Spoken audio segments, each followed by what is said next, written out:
God bless you. I'm Elect Lady Prophetess Owens, and welcome to another Elect Ladies Corner. King David was the greatest king of Israel, but before that, he was not only a nobody in the kingdom, but the least in his own family. David was a shepherd, an occupation which was one of the menial jobs of his generation. But later, God not only exalted David above all his 7 brothers, but he also favored him to be the successor of the first king of Israel, King Saul. King Saul's desire was for his son Jonathan to succeed him as king. But God changed the entire ancestry by choosing David, whom Jesus would come through his lineage. According to the Old Testament, David fought 8 to 9 major battles and never lost a battle. But as we look at 2 Samuel 11 verse 1, we find a sad commentary on King David becoming careless after so many victories. Verse 1 said, "At the time when kings went off to war, David sent Joab, his commander-in-chief, along with some other soldiers to go to war for him. David stayed home and relaxed and slept in. But while awakening from taking a nap, David took a stroll from the balcony of his palace, and he saw a gorgeous woman bathing herself. So David sent one of his men to inquire who this woman was. The servant replied that her name was Bathsheba, and that she was a married woman, married to Uriah, a soldier fighting in the battle while David stayed home. But yet David sent for Bathsheba to come to the palace, and then David slept with her. David finds out later that she's expecting, and he tried to trick Uriah to come off the battlefield to sleep with his wife, so he would think the child belonged to him. When Uriah refused to sleep with his wife, in respect for the Ark of the Covenant and the other soldiers that were on the open field fighting, David sent Uriah back to the battle and instructed Joab to have him killed.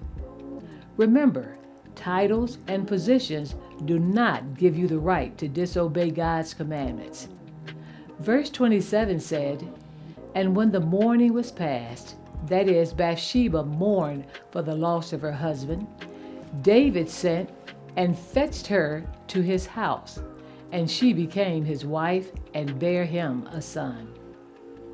But the thing that David had done displeased the Lord.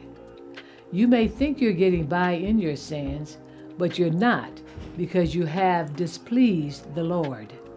Numbers 32:23b said, "And be sure your sin will find you out." Again, there was a pagan king by the name of Nebuchadnezzar, who was considered the greatest king of the Chaldean dynasty in Babylon. He conquered Syria and Palestine and made Babylon a powerful city. He destroyed the temple of Jerusalem and initiated the Babylonian captivity of the Jewish population. God allowed this captivity because of Israel's idolatry and disobedience. Nebuchadnezzar later built a statue in his honor and demanded that everyone must bow down to it. Later, he had a very disturbing dream that troubled him. It troubled him greatly. Daniel then interpreted the dream and said, this was a warning to Nebuchadnezzar to renounce his sins by doing what was right, and to stop his wickedness toward the poor and show kindness to them. He said perhaps God would allow him to continue to prosper. That's Daniel 4:27. But 1 year later, Nebuchadnezzar, while walking on the balcony of the royal palace of Babylon, remember, this is how and where David fell. It said in verse 30, "Is not this great Babylon that I have built for the house of the kingdom by my might of my power and the honor of my majesty?" While the word was in the king's mouth, there fell a voice from heaven saying, O King Nebuchadnezzar, to thee it is spoken, the kingdom is departed from thee. Immediately he was driven away from humanity and lived among the animals, eating grass like an ox. His hair grew like the feathers of an eagle, and his nails like the claws of a bird. This went on for 7 years. But just as King David and Nebuchadnezzar had been given the grace to be leaders in the kingdom and experience great fame, we should never forget where it came from and always stay humble.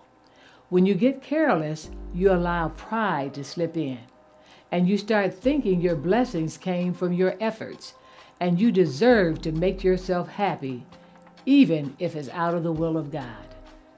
But God was a sovereign God before he used you, and he'll still be the sovereign God when he replaces you with someone else better. Just ask King Saul.